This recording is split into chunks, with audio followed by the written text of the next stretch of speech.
3-1 on the season as ASU knocks off USC 62-41. I think anyone who took the over in this one is cashing in a little bit. This is Chris Karpman, ASUDevils.com. I'm Jared Cohen, ProsToPreps.com. First and foremost, the offense was rolling tonight. Obviously, 62 points. Taylor Kelly looked great. One of the things that they were doing, Chris, that you noticed after the game, they were attacking the seam in the middle of the field. It had some big plays and some big touchdowns as a result. Right, so prior to this week, we talked with Mike Norvell, the offensive coordinator. He said teams were really keen on Chris Coyle, which limited his touches in those first few games. And conversely, in this game, USC decided to give bracketed coverage to Jalen Strong, who was the beneficiary of Coyle really getting covered well. And so in this game, the seam was open.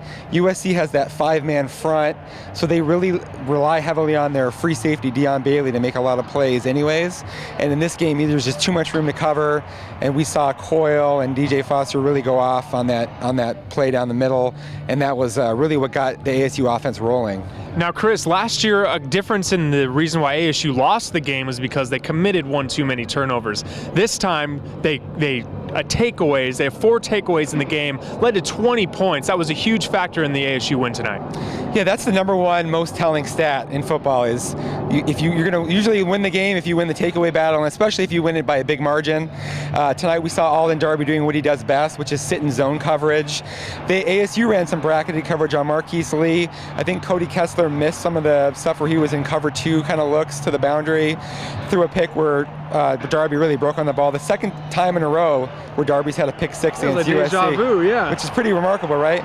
And then we saw ASU convert other interceptions or fumble recoveries into points. They had 20 points in the game off takeaways. That's a really difficult thing for an opponent to overcome, especially when they're playing on the road. And finally, Chris, not a lot of negatives to take away from a victory where you put up 62 points, but the ASU run defense struggled a little bit tonight and could be a little bit of a cause of concern. Yeah, we had an idea coming into this game that not having Jackson Hood for ASU through the middle at that nose tackle position was going to be an issue.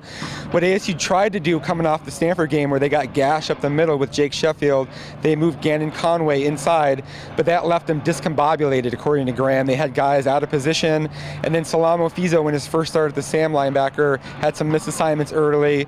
USC was getting some runs off tackle, and so what they did to counteract that was they moved Gannon Conway back to end his normal position. He anchors better at that spot, and they weren't able to get into that gap, and then the linebackers filled better, especially Stephon Martin, who played probably his best game of the year. So there you have it. ASU wins 62-41. This 4-game stretch with USC, Stanford, Wisconsin, and then Notre Dame. I think a lot of people expected maybe a 2-2 split would be good. They already have those 2. They can go 3 out of 4 if they can beat Notre Dame and Dallas next week. That's Chris Karpman. I'm Jared Cohen. Appreciate you joining us. ProsToPreps.com and ASUDevils.com.